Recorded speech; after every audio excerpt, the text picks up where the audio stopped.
සුබ දසකයෝ ඔයගොල්ලෝ හැමෝටම. අද මම මේ වීඩියෝ එකෙන් පෙන්වන්න දන්නේ ඊටමත් ඉක්මනින් පහසුවෙන් කුකුළු මස් රොටිය හදාගන්න විදිහ. අපි එනම් මුලින් බලමු මේකට අවශ්‍ය කරන දේවල්. අද මම මේ රෙසිපි එක හදාගන්න ලෑස්ති කරගෙන තියෙනවා. මේ රොටි එකේ ඩෝ එක හදාගන්න ලෑස්ති කරගෙන තියෙනවා. පාන් පිටි ක්‍රෑම් 500ක්. වතුර අවශ්‍ය නම් මිලිලිටර් 200 250ක් අතර ප්‍රමාණයක්. ඊට අමතරව මම ලෑස්ති කරගෙන තියෙනවා. yeast සහ කොළ පාට කොටස මේ විදිහට ගිහින් කපාන තියෙනවා. ලුණු ගෙඩි දෙකක් රට ලුණු ගෙඩි දෙකක් මේ විදිහට චොප් කරගෙන තියෙනවා. ලුණු ග්‍රෑම් 100ක් වගේ වැටෙන්න. හීනට කෑලි කපාගත්තු ආමිස් කරල් දෙකක් තුනක් විතර. සුදු ලුණු, කරපිංච, එනස, රාමනටි, කුරුඳු පොතු ඒත් එක්ක චොප් කරගත්ත හිඟුරු. ඊට අමතරව මම ලෑස්ති කරගෙන තියෙනවා හීනට කෑලි කපාගත්තු කුකුළු මස් ග්‍රෑම් 200ක්. මම බ්‍රෙස්ට් එක අරන් තියෙන්නේ. මොකද බ්‍රෙස්ට් එකේ කටු නැති හින්දා පහසුවෙන් චොප් කරගන්න පුළුවන්. ඊට අමතරව බිත්තර එකක් ඕන වෙනවා ඩෝ එකට. තෙල් අවශ්‍ය ප්‍රමාණයට. තම්බගෙන පොඩි කරගත්තු අලගෙඩි දෙකක් තුනක් විතර. අල ග්‍රෑම් 100ක 150ක් විතර වැටෙන්න ගන්න තියෙනවා. තුන පහ අවශ්‍ය වෙනවා තේ හැඳ තියෙන දෙකක් වගේ ප්‍රමාණය. සූදුරට තියෙන දිභාගයක් විතර. ගම්මිරි ස්කුරු ටිකක් මම වැඩියෙන් පාවිච්චි කරනවා. ඒකින්ද මම මේ සඳ කහමාරක් වගේ අරන් තියෙනවා. කහකුඩු ස්වල්පය. දෙහි ඉස්ම අවශ්‍ය ප්‍රමාණයට. ඊට අමතරව ලුණු කුඩු. හරි. මෙන්න මේ දේවල් ටික තමයි ඕන වෙන්නේ.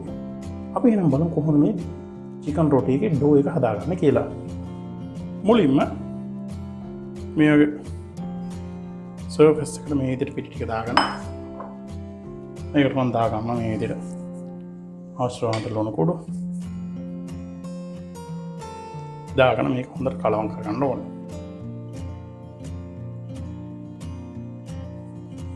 ඊට පස්සේ මෙහෙම බිත්තරෙත් දාගන්න මේ පිටිත් එක්ක කලවම් කරගන්න ඕනේ. මේ කලවම් කරගත්තට පස්සේ ඊට පස්සේ මම මුලින්ම දාගන්නවා වතුර මිලිලිටර් 200ක් විතර වැටෙන්න.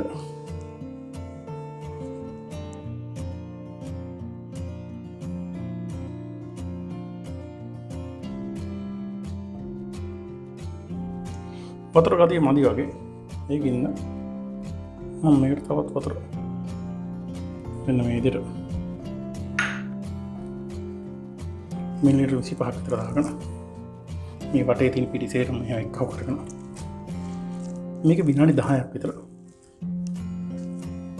තරමක සොෆ්ට් ඩෝ එකක් ගන්නට වෙනවා. මේක නීට් කරගන්න ඕනේ. විනාඩි 10ක නීට් කරගත්තට පස්සේ මෙන්න මේ විදිහට හොඳ සොෆ්ට් ඩෝ එකක් ගන්න හිතලා තියෙන්නේ. දැන් මේ ඩෝ එක මේ විදිහට හදාගත්තට පස්සේ මෙන්න මේකේ බෝල් එක දාගෙන මේක විනාඩි 30ක් විතර මේක පිපෙන්න තියාගන්න ඕනේ. ඩෝ එක මෙහෙම පිපෙන්න තියාගන්නකම් අපි දැන් කොහොමද මේකේ ෆිලින් එක හදාගන්නේ කියලා. වලද ටික රත් වුණාට පස්සේ ඊට මම මේකට මේ විදිහට තෙල් දාගෙන මේ තෙල් ටික හොඳට රත් කරගන්නවා. හරි. දැන් තෙල් ටික රත් වෙලා තියෙන්නේ. දැන් මම මුලින් මේකට දාගන්නවා කුරුඳු, කරාමුණටි, එනස, කරපිංච, සුදු ලුණු ඒත් එක්කම ඉඟුරු ටික දාගෙන මේක පොඩි වෙලාවක් මෙහෙම කලවම් කර කර මේක ටෙම්පරේචර් කරගන්න ඕනේ. මෙහෙම පොඩි වෙලා ටෙම්පරේචර් කරන පස්සේ ඊට සමයකට දාගන්න සූදුරු ටික. එන්නේ සූදුරු ටික පොඩි වෙලා පෙරෙන්න දෙන්න ඕනේ.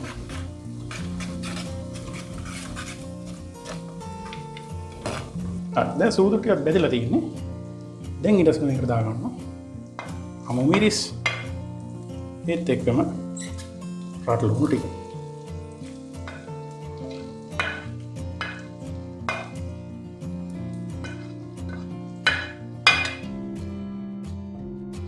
දාගෙන ඊට පස්සේ මෙන්න මේ විදිහට කලවම් කරගන්න. මේක විනාඩි 3ක් 4ක් විතර මේක අඩු වෙනතර ටෙම්පරේචර් කරගන්න ඕනේ.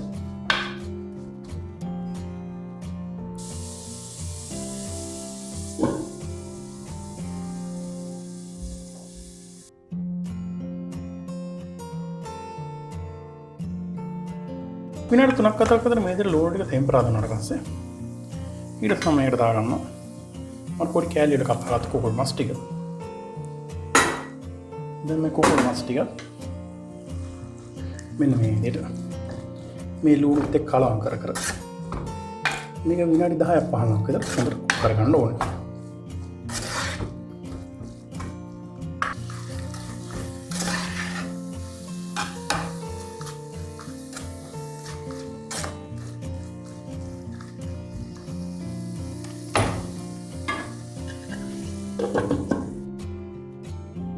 විනාඩි 5ක් විතර මෙන්න මේ විදිහට මස් ටික භාගයට කුක් වුණාට පස්සේ ඊට තමයි මේකට දාගන්නවා අර හීනියට කපාගත්තු ලීක්ස් ටික.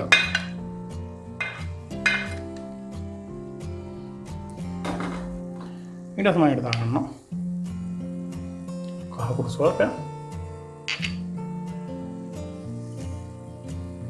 ගම්මිරිස් කුඩු මම ගම්මිරිස් කුඩු ටික වැඩියෙන් දාගන්න පොඩ්ඩක් සැරට කන්න ඕනේ. ඊට පස්සේ ඒ කුඩු ඒත් එක මෙන්න මේ විදිහට ආශ්‍රාන්ඩ රූප දාගෙන මේක දැන් තව විනාඩි 10ක් විතර හොඳට කුක් කරගන්න ඕනේ. මේක වතුරට කිඳිලා හොඳට ලීක්ස් ටිකක් කුක් වෙලා කුකුල් මස් ටිකක් කුක් වෙනවා.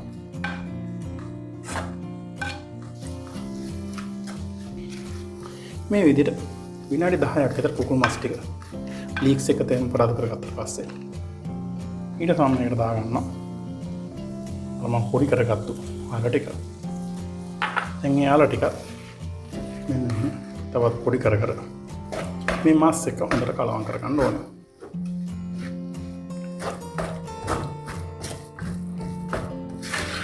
මේ ආල ටික හොඳට කලවම් කරගත්තා පස්සේ මම තව ටික ලුණු එක්ක කරගන්නවා.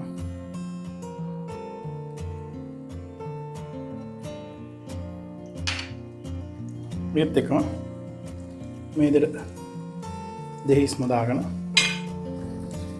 මේක දැන් ගින්දර ටික වැඩි කරගෙන මේක පොඩ්ඩක් ඩ්‍රයි කරි එකක් ගන්නට එනකම් හොඳට පොඩ්ඩක් කුක් කරගන්න ඕනේ. හරි මෙන්න මේ විදිහට ඩ්‍රයි කරි එකක් ගන්නට ආපුවම අපේ දැන් ෆිලින් එක ලෑස්ති. දැන් මේක විනාඩි 20ක් විතර පොඩ්ඩක් නිවෙන්න තියාගන්න ඕනේ. මේක ඩෝ එක හදාගන්න ඩෝ එකට දාගන්න ඉස්සෙල්ලා ඊට පස්සේ බලමු කොහොමද මේ චිකන් රොටි එක හදාගන්න කියලා. ඉතින් මම චිකන් රොටි එකට හදාගත්ත චිකන් ෆිලින් එක අපි දැන් බලමු කොහොමද මේ ඩෝ එක දිග අරගෙන මේ චිකන් ෆිලින් එක දාගෙන චිකන් රොටි හදාගන්න කියලා. විනාඩි 30ක් විතර ගියාට පස්සේ දැන් හොඳට මේ ඩෝ එක පිපිලා තියෙන අවශ්‍ය ගන්නට දැන් මම ඩෝ එක මෙන්න විදිහට දාගෙන මම පොඩ පාන් පිටියක අත් දෙක ගා ගන්නවා. ඊට පස්සේ මෙන්න මේ විදිහට ඩෝ එක පොඩ්ඩක් දිග අර ගන්න ඕන. මේ විදිහට සිල් බටයක් විදිහට හිට විදිහට. එතකොට මේ කපා ගන්න ලේසියි.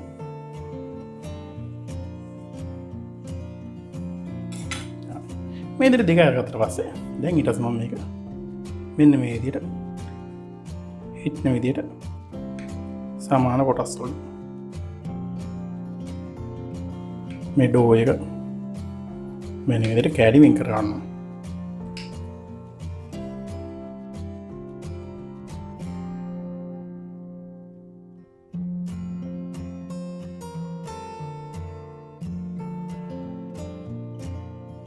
ඊට පස්සේ මේ ඩෝ කෑලි කපාගත්තු ඩෝ එක මෙන්න විදිහට පොඩ්ඩක් බෝල එක විදිහට ෂේප් කරගෙන මේකට මෙන්න මෙහෙමත් කරගන්න පුළුවන්.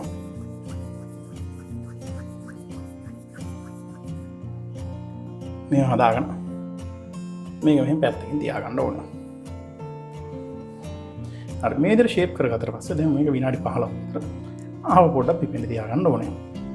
හරි විනාඩි 15ක් විතර ගියාට පස්සේ දැන් අවශ්‍ය ගන්නට වෙලා තියෙනවා. දැන් අපි බලමු කොහොමද මේක දිග අරගෙන මේ රොටි ටික හදාගන්න කියලා. මේ විදිහට පාන් පිටියක් ගහගෙන ඊට පස්සේ මෙන්න මේ විදිහට මේක හොඳ රවුමට එන්න දිගට ගන්න ඕන. ඕන රෝලින් පින් එකක් තියෙනවා නම් රෝලින් පින් එක උනත් පාවිච්චි කරන්න පුළුවන්.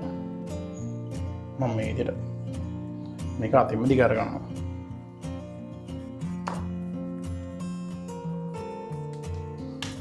මේ විදිහට දිගට ගත්තට පස්සේ ඊට පස්සේ මෙන්න මේ විදිහට මේ හරලා මෙන්න මෙහෙම බෝල් එක පාවිච්චි කරලා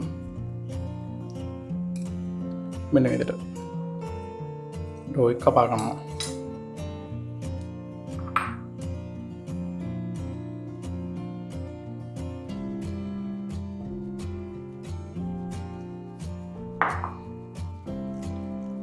මෙන්න මේ විදිහට පිළින්නේ අවශ්‍ය වුණාට තියාගෙන අර පිට කරලා තියෙන එකයි කරනවා.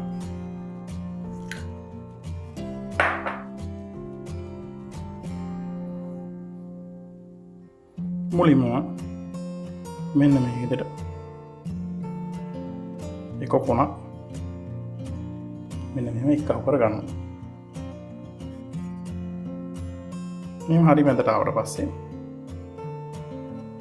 ඊට පස්සේ අනිත් කොන මෙන්න මේ විදිහට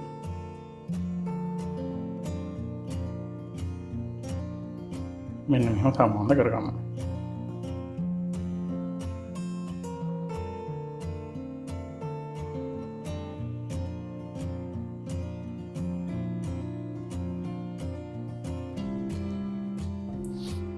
දැන් ඔයාලට පේනවා මේක නිකන් අර එළවලු රොටියක් වගේ යයි පේන්නේ. මෙන්න මේ විදිහට සම්බන්ධ කරගන්න. ඊට පස්සේ මෙන්න පිටියක් තියාගෙන මෙහෙම උඩින් තියාගන්න. මේ විදිහට දැන් අනිත් ඒවා ටික ඩෝ ටික දිග අරගෙන මේ විදිහට හදා ගන්න ඕන.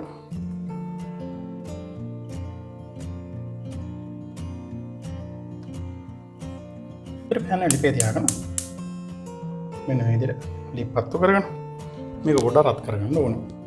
පෑන් එක රත් වුණාට පස්සේ ඊට පස්සේ මෙන්න මේ විදිහට අවශ්‍ය ගන්න තෙල් දාගන්න මේ තෙල් ටික කරගන්න. හරි දැන් තෙල් ටික රත් වෙලා තියෙනවා. දැන් ඊට පස්සේ මුලින්ම අර අපි නමාගත්ත පැත්ත අපි සීල් කරගත්ත පැත්ත යට හිටන විදිහට මෙන්න මේ විදිහට දාගෙන මේක මද ගින්දරේ දෙපැත්තම හොඳට ෆ්‍රයි කරගන්න ඕනේ.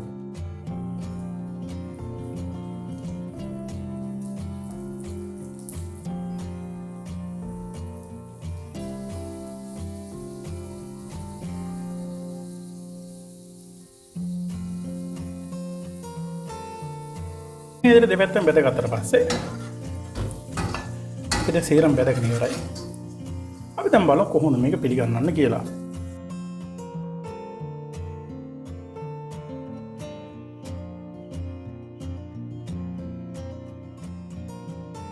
ඉතින් මෙන්න මේ විදිහට තමයි රසවත් විදියට චිකන් රොටි හදාගන්නේ. ඉතින් ඔයගොල්ලෝ හදලා බලන්න. නැවත වීඩියෝ එකකින් හමු වෙනතුරු සුබ දවසක්.